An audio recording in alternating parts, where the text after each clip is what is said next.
नमस्कार, आदाब, सत श्री अकाल। मित्रों, समाधान कार्यक्रम में आप सभी का बहुत बहुत स्वागत है। किसी ने हंसी में ही सही लेकिन बहुत पते की बात कही है कि यदि जीवन में विपत्ति आ जाए तो कभी आपत्ति मत कीजिए, क्योंकि दूध के फट जाने पर वही लोग निराश होते हैं जिन्हें पनीर या रसगुल्ला बनाना नहीं आता। कितनी सुंदर बात है ना। जब विपत्ति आती भी है तो यदि उसके एक उजले पक्ष को, एक सकारात्मक पक्ष को देखा जाए तो सचमुच वो विपत्ति नहीं लगती। समाधान आप तक यही संदेश बार बार लगातार पहुंचा रहा है और इस संदेश को हमेशा हम तक पहुंचाते हैं आदरणीय राजयोगी सूर्य भाई जी। आइए उनका स्वागत करते हैं। भ्राता जी, आज के इस कड़ी में आपका बहुत बहुत स्वागत है। सुंदर विचार होते हैं भ्राता जी, एक नकारात्मक पक्ष, एक सकारात्मक पक्ष, एक ऐसी मानसिकता यदि बना ली जाए कि बात कुछ भी हो, लेकिन जैसे एक गुलाब का फूल, गुलाब का पौधा गोबर से भी खुशबू ले लेता है। गोबर को तो वैसे हम नाक पे नहीं रखते, लेकिन गुलाब को जरूर रखते हैं, तो निश्चित रूप से जीवन आनंद से परिपूर्ण हो जाता है। बिल्कुल, पॉजिटिव थिंकिंग हमारे उज्जवल भविष्य का निर्माण करती है। विशेष रूप से सभी बच्चे, स्टूडेंट्स, युवक अपने अंदर ये अच्छी तरह संभालें कि अगर हम बहुत निगेटिव होंगे, चाहे हमारे एटीट्यूड्स निगेटिव हो जाए, चाहे हमारा सोचना निगेटिव हो जाए, कईयों के ऐसे होती है हर चीज़ को निगेटिवली देखने की आदत, तो समझ लें कि इससे हमारा भविष्य बिगड़ेगा। हमें पॉजिटिव होना है। पॉजिटिविटी हमें शक्ति देती है, स्ट्रेंथ देती है और पॉजिटिव एनर्जी उससे क्रिएट होती है और हमारा भविष्य बहुत सुंदर हो जाता है। इसलिए कुछ भी बात जीवन में आती है, विपत्ति तो आती हैं, क्योंकि सचमुच मनुष्य ने उनका आह्वान भी किया है। कुछ गलती कर दी हैं जिसके कारण विपत्ति आ रही। जैसे प्रकृति के लिए सोचें, प्रकृति कहीं ना कहीं विपत्ति पैदा करती रहती है और चिंतक लोग जो प्रकृति के जानकार हैं वो सब कहते रहते हैं कि देखो प्रकृति कुपित हो रही है, मनुष्य ने प्रकृति के सौंदर्य को नष्ट किया है, उसकी आंतरिक शक्ति को नष्ट किया है, उसको दूषित कर दिया है, तो प्रकृति अपना बदला ले रही है। तो विपत्तियों का आह्वान कहीं ना कहीं मनुष्य ने अवश्य किया है, लेकिन अगर हम अपनी मनोस्थिति को अच्छा रखेंगे तो विपत्तियों पर सचमुच हम विजय प्राप्त कर लेंगे, क्योंकि हमने उनको बुलाया है तो वो तो आएंगे ज़रूर। लेकिन अब हम उनकी खातिरी करें या बाहर से ही उनको विदाई दे दें, ये हमारे ऊपर है। बिल्कुल बिल्कुल। भ्राता जी, एक SMS जो हमारे पास आया था, आज मैं उससे शुरुआत कर रहा हूँ। इन्होंने गणेश चतुर्थी की शुभकामनाएं दी हैं। कहा है, बहुत सुंदर पोइटिक लैंग्वेज में लिखा है कि आने वाली गणेश चतुर्थी की हार्दिक बधाई, समाधान प्रोग्राम से ढेर सारी खुशियाँ जीवन में आई। बहुत अच्छा, तो सुंदर शब्दों में हमारी शुभकामनाएं हैं कि जो जीवन में खुशियाँ आई हैं वो परमानेंट रहें, वो कभी नष्ट न हो और आपकी खुशी बढ़ती ही चले। जी भ्राता जी, जो एक हमारे पास SMS आया है, ये इनके पास एक गंभीर समस्या है। ये कहते हैं कि a person has taken my 85,000 by cheating, I am not financially sound. Suraj भाई ji, please help me, I can't take legal action because I have no money. अब ऐसी सिचुएशन भ्राता जी, एक फ़ोन कॉल भी ऐसा ही आया था हमारे पास कि हमारे पैसे गुम हो गए हैं, वो हमें प्राप्त नहीं हो रहे हैं, तो क्या इसमें भी राजयोग हमारी कुछ मदद कर सकता है? देखिए, राजयोग भी मदद करेगा और पावर ऑफ सबकॉन्शियस माइंड भी इसमें मदद करेगी। ये सच है कि आजकल मनुष्यों की मेंटलिटी ऐसी हो गई है कि दूसरों का पैसा लिया और फिर देने की नीयत नहीं रहती। मुझे तो डर है कहीं धीरे धीरे ऐसा ना हो जाए कि कोई किसी को पैसा दे ही नहीं, क्योंकि ये वातावरण बन जाएगा कि पैसा लेकर कोई देने वाले नहीं हैं और तब बेचारे जिनको ज़रूरत है, देखो पैसे की ज़रूरत तो कहीं ना कहीं सबको पड़ती है, जो ज़रूरतमंद है उन्हें कितनी कठिनाई हो जाएगी। तो इसलिए मनुष्य को ये समझ लेना चाहिए कि दूसरे का पैसा कभी भी सुखदायी नहीं होता। जो दूसरों के पैसों से अपने बच्चों की पालना करते हैं, उनके बच्चे अपने माँ बाप के लिए हमेशा ही सिरदर्दी बनकर रहेंगे। मैं बहुतों को कहता हूँ, जो माँ बाप मुझे फ़ोन करते हैं कि हमारे बच्चे ऐसे कर रहे, ऐसे कर रहे, मतलब संबंध कटु हो गए हैं, बच्चे माँ बाप की इंसल्ट करते हैं, बुरा बोलते हैं, कहीं तो घर से निकाल देने के लिए उन्हें चैलेंज देते हैं, तो मैं उनसे पूछता हूँ, अच्छे पैसे से बच्चों की पालना शायद नहीं की है, तो मुस्कुराने लगते हैं कि भाई कलयुग में तो सारा पैसा धंधे पाप के ही हो गए हैं। तो सचमुच हम इसके साथ हैं और कुछ विधि, स्पिरिचुअल मेथड्स मैं इनके समक्ष रख रहा हूँ, उसका ये अभ्यास करें। एक तो क्योंकि उसके मन में न देने की फीलिंग हो गई है, तो ये उन्हें गुड वाइब्रेशंस देंगे रोज सवेरे। उन्हें क्षमा भी कर दें, उनके प्रति जो इनके मन में कटुता आ गई है उसको ख़त्म करके उन्हें क्षमा कर दें और उन्हें इस तरह संकल्प दें, तुम बहुत अच्छी आत्मा हो, तुम तो पुण्य आत्मा हो, देखो हमने तुम्हें ज़रूरत में पैसे दिए थे, अब तुम हमारे पैसे लौटा दो, यही तो मानवता है, इसी से तो हमारा स्नेह संबंध सदा के लिए बना रहेगा। और फिर एक विजन देखें कि वो 85,000 रुपये लाया है और दे रहा है 15 दिन में ही। टाइम भी देंगे कि 15 दिन में वो 85,000 लाया है और दे रहा है। तो ये विजन बनाएंगे और रोज कम से कम 7 दिन के लिए 1 घंटा प्रतिदिन थोड़ा शक्तिशाली राजयोग का मेडिटेशन कर दें, ताकि इनकी जो शुभ भावनाएं हैं, ये जो विजन बना रही हैं, इसमें बहुत फोर्स आ जाए। बस इतना ये करेंगी तो इनका पैसा वापस आ जाएगा, आएगा अवश्य, क्योंकि ये गरीब हैं, इनका पैसा तो ईमानदारी का ही होगा। और देखो कितनी अच्छी बात कि एक साधारण व्यक्ति ने अपने किसी व्यक्ति को मदद की समय पर। तो मनुष्य को भी सोचना चाहिए कि ऐसे में हमारा उनका पैसा दबाना ये किसी भी तरह कल्याणकारी नहीं होगा, ये बहुत बड़ा पाप हो जाता है। चलो जिसके पास बहुत पैसे या धनवान हैं उसके आप नहीं दे रहे तो चल भी जाए, लेकिन एक गरीब व्यक्ति का जिसके पास पूंजी बहुत थोड़ी है उसको इस तरह से सताना ये महापाप बन जाता है। भ्राता जी, ऐसे तो बहुत सारे लोगों के केस होंगे, जैसे आपने कहा कि चलिए पैसे देना अब कहाँ तक लोग बंद करेंगे। ज़्यादातर व्यापार तो इसी पे आश्रित है कि कोई दे रहा है, कोई ले रहा है, और इस प्रकार से जो धन है वो सर्कुलेट होता रहता है। जहाँ जहाँ लोगों के इस प्रकार के पैसे फंसे हुए हैं, तो जैसे आपने इनके लिए अभ्यास बताया, क्या ऐसा ही अभ्यास सभी करें या कुछ और भी आप प्रैक्टिसेस बताना चाहें? वास्तव में यही, एक तो समाज में हर व्यक्ति थोड़ा ऑनेस्ट बने। अभी देखो पेमेंट तो बाद में ही करते हैं बिजनेस में भी लोग, लेकिन अगर पेमेंट ही रोक दें तो वो व्यक्ति कहाँ से, उसको भी तो कहीं पेमेंट करना है ना, तो सारा कारोबार ही बंद हो जाएगा और एक दूसरे पर विश्वास मनुष्य का नहीं रहेगा। और ये बिजनेस तो विश्वास पे ही चलता है। सारा संसार का खेल विश्वास पर ही तो चल रहा है। तो मानवता सचमुच नीचे तो उतर चुकी है, परंतु कम से कम विश्वास को तो जिंदा रखना ही चाहिए। और यही अभ्यास करने हैं सबको। एक तो देने की मेंटेलिटी हो। देखिए बहुत अच्छी बात है कि हम हमेशा देने का मन बना कर रखें। जिसकी देने की मनसा है उसका भंडार भरपूर रहता है। और जो सोचते हैं क्यों देना है, आज तो वो महसूस कर सकते हैं कि हमारे पास बहुत पैसा हो गया, हमने लोगों का दिया नहीं, लेकिन कल उन्हें अति गरीबी का सामना अवश्य करना पड़ेगा, क्योंकि वही व्यवहार कोई ना कोई उनसे भी करेगा। और जैसे मैंने कहा, उनके बच्चे बिगड़ेंगे, जो ऐसा पैसा है वो उसको उड़ा देंगे। बच्चे आजकल कैसे हैं सब जानते हैं, शराब में और गुंडागर्दी में और भिन्न भिन्न गलत क्रिमिनल्स कामों में सारा धन संपदा उड़ा। तब इनको एक तो इधर पाप कर लिया, दूसरा उधर से जो कष्ट होगा तो कई गुना मार इन पर पड़ेगी।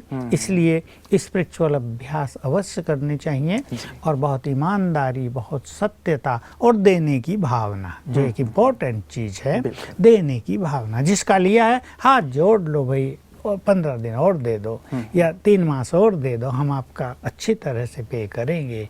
हमारी मनसा है ही नहीं आपका एक पैसा भी रखें, तो इससे उस व्यक्ति को भी सुख मिलेगा, विश्वास बना रहेगा। ये तो करना ही चाहिए। लेकिन जो ये स्पिरिचुअल प्रैक्टिस है जिसका नहीं आ रहा है, वो सब ये करें। राजयोग की भी थोड़ी प्रैक्टिस करें। राजयोग की मदद से ये काम बहुत जल्दी सफल होते हैं। ऐसे कई जगह के अनुभव हैं कि लोगों के पैसे दब गए। एक तो उनको क्षमा किया, उनके लिए प्रेम भाव पैदा किया कि हो सकता है वो भी कहीं प्रॉब्लम में हो, न दे पा रहे हों। दूसरा, भगवान से जैसे ब्लेसिंग्स ली कि इनके पास भी पर्याप्त धन आ जाए, ये भी धनवान हो जाएं। और फिर ऐसे ही गुड वाइब्रेशंस दिए और विजन बनाई कि वो व्यक्ति पैसे दे रहा है इतने दिन में, तो बहुत जल्दी रिजल्ट गुड मिला और ये समस्या समाप्त हो गई। तो जिन जिन के भी ये केस हैं, क्योंकि मेरे पास भी बहुत फ़ोन कॉल्स ऐसे आते हैं, यही समस्या, कोर्ट भी इससे भरे पड़े हैं। कोर्ट केस बहुत, कोर्ट में तो इतने सारे केस सारे झगड़े हैं, वर्षों तक चलते रहते हैं माता जी। और जैसे इनका केस था कि बेचारे गरीब हैं, वो कहाँ से वकीलों को पे करेंगे, कर भी नहीं सकते। और इंतजार इतनी करनी पड़ेगी 2-4 साल कि वो जो टेंशन है उसकी कीमत 85 लाख रुपए हो जाएगी। तो इसलिए मनुष्य तो वैसे ही मर जाता है। इसलिए एक बेचारा अच्छा व्यक्ति तो मन मार के रह जाता है, चलो भाई कौन कोर्ट के धक्के खाए, कौन नई टेंशन ले। सोचते हैं पिछले जन्मों का उधार होगा, वो दे दिया, कर्ज पूरा हो गया, ऐसे अपने मन को समझा लेते हैं। परंतु नहीं, हमें दूसरे का देना चाहिए ईमानदारी से, और जिनका नहीं मिल रहा वो इस तरह की प्रैक्टिस करें तो देने वालों की मनसा जरा साफ हो जाएगी और वो देने की भावना पैदा करेंगे। भ्राता जी, आपने चर्चा करते हुए एक बात कही थी, पवित्र धन और अपवित्र धन, कि धन यदि पवित्र है, शुद्ध है, तो वो बहुत ज़्यादा सार्थक होता है, उससे सुख और शांति मिलती है। और जहाँ धन में अपवित्रता है वहाँ दुख निराशा में बदल जाता है, वो परिवेश ही घर का, बच्चे भी बिगड़ जाते हैं। इस चीज़ को थोड़ा सा जरूर स्पष्ट करें, क्योंकि मुझे लगता है इसकी अवेयरनेस नहीं है लोगों में। येन केन प्रकारेण, जैसे भी धन आए ले लो, वो चाहते हैं, लेकिन उसका जो बुरा परिणाम उन्हें भोगना पड़ता है उसकी अवेयरनेस है। प्लीज इसे थोड़ा स्पष्ट देखिए, आजकल जो बहुत सारी समस्याएं परिवारों में, युवकों में, बच्चे और माँ बाप के बीच में बीमारियों की, ये सब जो समस्याएं पैदा हो रही हैं उनका बीज यही है कि हम गलत धन का प्रयोग कर रहे हैं। पैसा इकट्ठा किया इधर उधर से, बच्चे को इंजीनियर बनाया, बच्चा इंजीनियर बन गया, लेकिन उसकी पत्नी ऐसी आई कि माँ बाप से कनेक्शन नहीं रखने दे रही है, तंग कर रही है, सता रही है उन्हें। किसी को बीमारी लग गई है, सारा पैसा हॉस्पिटल्स में जा रहा, किसी का पैसा पुलिस के पास जा रहा, किसी का कोर्ट केसेज में जा रहा है। तो ये जो प्योर मनी है जी, जो गलत तरीकों से कमाया गया धन है, ये गलत तरीकों से ही नष्ट होता है। इसलिए मनुष्य को चाहिए वो गरीबों को सताए नहीं। हम डॉक्टर्स को भी ये सिखाते हैं, मैं तो हमेशा कहता हूँ जो मेरे फ्रेंड्स हैं कि भाई कम से कम 5 गरीब पेशेंट को रोज फ्री देखो। अगर आपके पास 40 पेशेंट आते हैं तो 5 बिल्कुल नियम बना लो कि 5 गरीब पेशेंट्स को हमें फ्री देखना है। और ऐसे न करो कि गरीब लोग आपके पास आ रहे हैं, आप उनको वैसे ही देखकर भी दवाई दे सकते हैं, लेकिन बहुत सारा लिख देते हैं कि ये ब्लड टेस्ट कराओ, ये, क्योंकि उनके नाते होते हैं पैथोलॉजिस्ट से, उनको कमाई होती है। तो ये गलत तरीकों से कमाया गया धन कभी भी सुखदायी नहीं होता है। बच्चे बिगड़ेंगे, घरों में अशांति रहेगी, मनुष्य को अपने अंदर भी एक आंतरिक सुख, मानसिक सुख प्राप्त नहीं होगा। वो धन को देखकर तो खुश हो जाएगा कि आज एक ही दिन में मैंने 10,000 रुपए कमा लिए, एक डॉक्टर भी खुश हो सकता है, लेकिन उसको जो वास्तविक सुख मिलना चाहिए वो तब मिलेगा जब वो 5 गरीबों को फ्री सब कुछ करेगा। वो जो सुख है वो उस 10,000 से कहीं ज्यादा बड़ा होगा। इसलिए पवित्र धन ही मनुष्य के लिए सुखदायी है, कल्याणकारी है।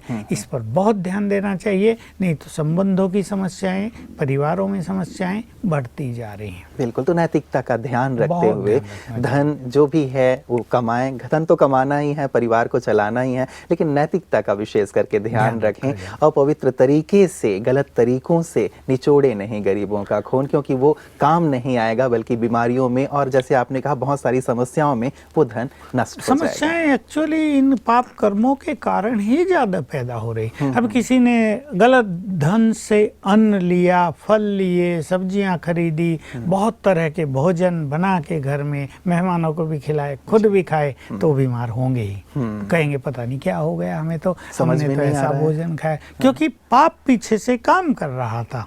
तो पाप को ही बढ़ावा देता है, पाप समस्याओं को बढ़ावा देता है। इसकी अवेयरनेस आजकल अच्छे लोगों को होनी चाहिए। अच्छे लोग मैं कह रहा हूँ, जो गरीब हैं, बेचारे मजदूर हैं, वो तो पाप करना जानते भी नहीं, वो तो इन तरीकों से पैसा कमाना जानते भी नहीं, वो तो मेहनत की रोटी खाते हैं, लेकिन इसीलिए स्वस्थ रहते हैं। हाँ, लेकिन जो एजुकेटेड तबका है हमारा, किसी ने कोई बहुत अच्छी एक चर्चा अखबार में आई थी कि कोई नेता भाषण कर रहा था कि एजुकेटेड होने चाहिए, एजुकेशन का विस्तार करना चाहिए, गांव-गांव में एजुकेशन होनी चाहिए। एक व्यक्ति खड़ा हुआ और उसने कहा, नेताजी जितने एजुकेटेड लोग हैं वही तो करप्ट हैं। एक गांव के किसान को तो पता भी नहीं करप्शन क्या होता है, उसे पैसा कैसा कमाया जाता है। तो इस एजुकेशन ने पाप बढ़ा दिया है, कुछ और करो नेता को कह रहा था वो खड़ा होकर।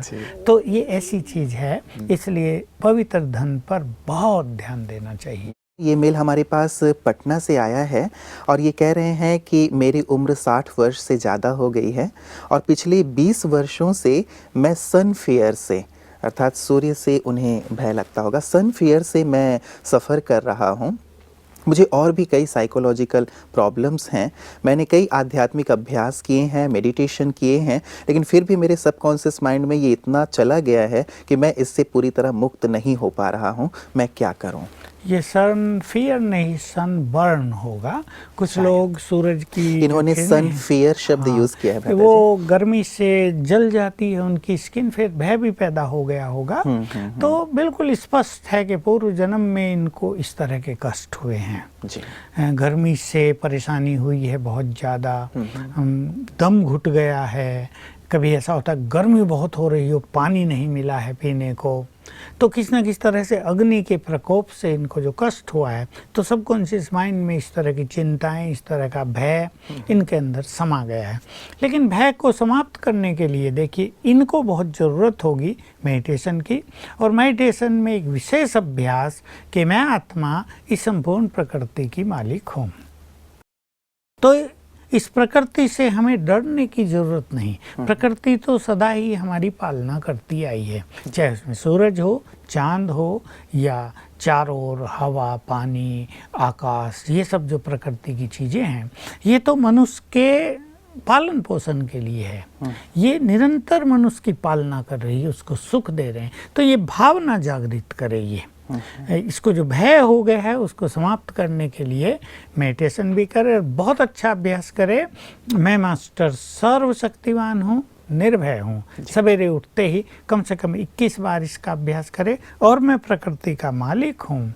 ये प्रकृति मेरी सहयोगी है, मेरी साथी है, मुझे सुख देने वाली है। ऐसे संकल्प रोज सवेरे बार बार करेंगे तो ये भय खत्म हो जाएगा। लेकिन इनकी मानसिक स्थिति कुछ ज़्यादा ही दयनीय लगती है। लगभग 20 वर्षों से सफ़र कर रहे हैं। तो 20 वर्ष का बहुत लंबा काल होता है।